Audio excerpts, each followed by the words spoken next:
Hello students, कैसे हैं आप सब। आज के इस वीडियो में हम लोग what's your dream written by Ruskin Bond के क्वेश्चन आंसर को देखेंगे।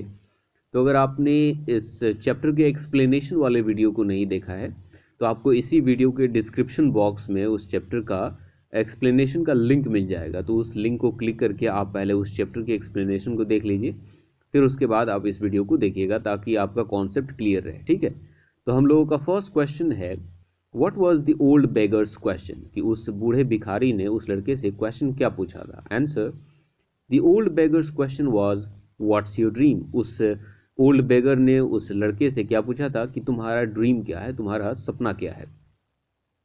Second question, why did the narrator feel startled at the old man's question. अब उस बूढ़े इंसान के सवाल को सुनकर वो जो नैरेटर है, मतलब नैरेटर कौन है हमारा, वो जो लड़का है जो कि लीची के पेड़ पे बैठा हुआ था, वो स्टार्टल्ड क्यों हो गया, मतलब वो सरप्राइज क्यों हो गया, वो हैरान क्यों हो गया। Answer, the narrator means the little boy was startled. वो नैरेटर जो था, वो लिटिल बॉय था, वो चौंक इसलिए गया because the old man's question was very surprising, क्योंकि उस बूढ़े इंसान का जो क्वेश्चन था वो काफ़ी सरप्राइजिंग था, है ना। उसने क्वेश्चन पूछा था कि व्हाट्स योर ड्रीम, तुम्हारा सपना क्या है, और ये क्वेश्चन काफ़ी सरप्राइजिंग था उस लड़के के लिए, इसलिए वो हैरान हो गया। And it was in English, और क्योंकि उस बूढ़े इंसान ने, उस बूढ़े भिखारी ने इंग्लिश में क्वेश्चन पूछा था, इसीलिए वो लड़का काफ़ी हैरान हो गया। और उस चैप्टर में बताया भी गया है कि उन दिनों इंग्लिश में बोलने वाले भिखारी ज़्यादा नहीं दिखाई देते थे, है ना। Okay, next question, what was the narrator's dream. Narrator का सपना क्या था, उसका ड्रीम क्या था। Answer, the narrator's dream was to have a room of his own. Narrator चाहता था कि उसका एक अपना कमरा हो, एक अपना रूम हो, है ना। तो वही उसका सपना था, वही उसका ड्रीम था। Okay, question number 4, what kind of room did the narrator live in. अब क्योंकि क्वेश्चन नंबर 3 में पूछा गया है कि उसका सपना क्या था, उसका ड्रीम क्या था, तो वो कहता है कि उसका अपना रूम हो, वही उसका ड्रीम है। लेकिन अभी वो किस तरह के कमरे में रहता था, ये क्वेश्चन यहाँ पे आपसे पूछा गया है।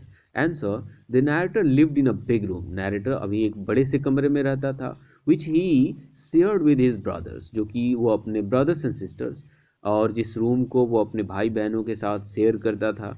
And also aunt whenever she visits, और कभी कभी जब उसकी आंट आ जाती थी उसके यहाँ एज अ गेस्ट, तो अपनी आंट के साथ भी उस रूम को शेयर करना पड़ता था, जिससे वो खुश नहीं था। वो चाहता था कि उसका एक अपना कमरा हो जिसमें वो अकेले रहे, और उस कमरे को किसी और के साथ, उस रूम को किसी और के साथ शेयर करने की ज़रूरत न पड़े। ठीक है, next question, how did the old beggar know that the narrator was a dreamer. मतलब वो ओल्ड बेगर, वो बूढ़ा भिखारी, इस बात को कैसे पता लगा लिया, कैसे जान गया कि ये जो हमारा नैरेटर है, ये जो लड़का है, वो एक ड्रीमर है, सपने देखने वाला है। Answer, the old beggar knew that the narrator was a dreamer. वो बूढ़ा भिखारी जानता था कि वो नैरेटर एक ड्रीमर है। क्यों? For even though it was not the लीची सीजन, हालांकि ये लीची का सीजन भी नहीं था। The boy sat in the tree all afternoon dreaming, और लीची का सीजन न होने के बावजूद भी वो लीची के पेड़ पे बैठा हुआ था, और मतलब उसमें अपने ख्यालों में खोया हुआ था, अपने सपने में खोया हुआ था। तो इस बात को देखकर उस बूढ़े बेगर को ये बात पता चल गया कि वो एक ड्रीमर था, वो एक सपना देखने वाला था। इससे पहले कि मैं क्वेश्चन नंबर 6 को एक्सप्लेन करूं, मैं आप सबसे रिक्वेस्ट करना चाहूँगा कि अगर आप चैनल पे नए हैं तो उस रेड कलर के बटन को दबाकर चैनल को सब्सक्राइब कर लीजिए, और साथ में बेल आइकन भी प्रेस कर लीजिए, है ना। इससे जब भी कोई नया वीडियो अपलोड किया जाएगा तो आपको नोटिफिकेशन मिल जाएगा। दूसरी बात कि जिस बुक से ये चैप्टर पढ़ाया गया है, व्हाट्स योर ड्रीम, अगर ये बुक आपके पास है और अगर आप किसी भी चैप्टर का एक्सप्लेनेशन चाहते हैं तो उस चैप्टर का पीडीएफ बनाकर या उस चैप्टर का पिक्चर लेकर, है ना, काफ़ी पिक्चर जो है ना काफ़ी क्लियर होना चाहिए ताकि उसको पढ़ा जा सके। आप मुझे मेरे व्हाट्सएप नंबर 80 844 60 116, 80 844 60 116, इस पे मुझे फॉरवर्ड कर सकते हैं। मैं उस चैप्टर का एक्सप्लेनेशन बना करके आपको प्रोवाइड कर दूंगा, उसका लिंक आपको आपके व्हाट्सएप पे डाल दूंगा। ठीक है, question number 6, how can one lose all that he और she has achieved in life. Question पूछा गया है कि कैसे कोई इंसान अपनी पूरी ज़िंदगी में जो हासिल किया है, जो अचीव किया है, उसको गंवा देता है।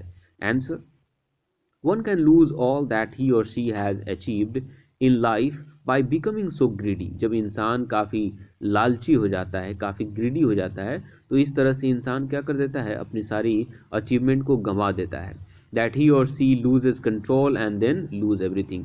जब इंसान लालची हो जाता है तो अपने ऊपर के कंट्रोल को, अपने ऊपर के नियंत्रण को खो देता है और सब कुछ गंवा देता है। क्वेश्चन नंबर 7 देखिए। क्वेश्चन नंबर 7 में पूछा गया है, what was the old beggar's advice to the narrator. मतलब उस नैरेटर के लिए उस बूढ़े इंसान का, उस बूढ़े भिखारी का क्या एडवाइस था। मतलब उस ओल्ड बेगर ने उस छोटे से बच्चे को, जो कि लीची के पेड़ पे बैठा हुआ था, उसको उसने क्या एडवाइस किया। Answer, the beggar advice the boy to follow his dream. उस बेगर ने एडवाइस किया कि तुम्हें अपने सपनों को फॉलो करना चाहिए, अपने ड्रीम्स को फॉलो करना चाहिए, but to never take other people's dream. लेकिन तुम्हें कभी भी दूसरे लोगों के सपने को छीनना नहीं चाहिए, उनके सपनों का गला नहीं घोटना चाहिए। Nor stand in their way, ना ही दूसरों के सपने के बीच आना चाहिए, है ना। तो यही एडवाइस उस बूढ़े इंसान ने दिया था उसको। Okay, we have next question, question number 8।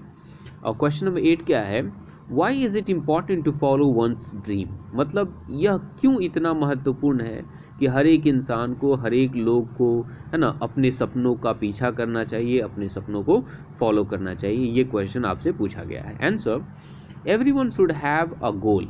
हर एक इंसान का अपना गोल होना चाहिए, अपना लक्ष्य होना चाहिए, है ना। गोल और एम दोनों का मतलब लक्ष्य होता है इन लाइफ। मतलब हुआ कि प्रत्येक इंसान के ज़िंदगी में उसका अपना लक्ष्य होना चाहिए, एक टारगेट होना चाहिए, है ना। That goal becomes our dream. और वही सपना, वही गोल, वही एम हमारा सपना बन जाता है, वही हमारा ड्रीम बन जाता है। We want it so much. और हम इस ड्रीम को, इस गोल को बहुत ज़्यादा चाहते हैं। दैट वी इंजॉय, और इसको हम लोग काफ़ी इंजॉय भी करते हैं। What we do to follow one's dream. मतलब हमें अपने सपने को पूरा करने के लिए जो भी करना पड़ता है उसको हम काफ़ी इंजॉय करते हैं।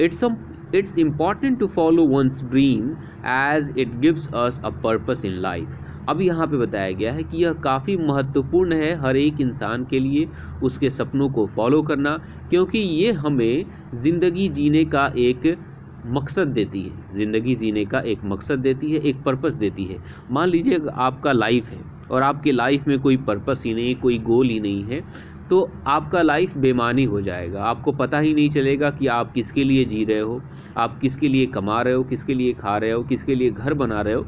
ये इसका कोई मतलब नहीं रह जाएगा। तो फाइनली यहाँ पे यही बताया गया कि हर एक इंसान का एक लक्ष्य होना चाहिए, एक टारगेट होना चाहिए, और वही टारगेट हमारा सपना बन जाता है, और उसी सपने को पूरा करने के लिए हम अपनी लाइफ को बिताते हैं, और यही हमारा पर्पस होता है ज़िंदगी जीने का। तो इस तरह से हमने इस चैप्टर के क्वेश्चन आंसर को समझ लिया।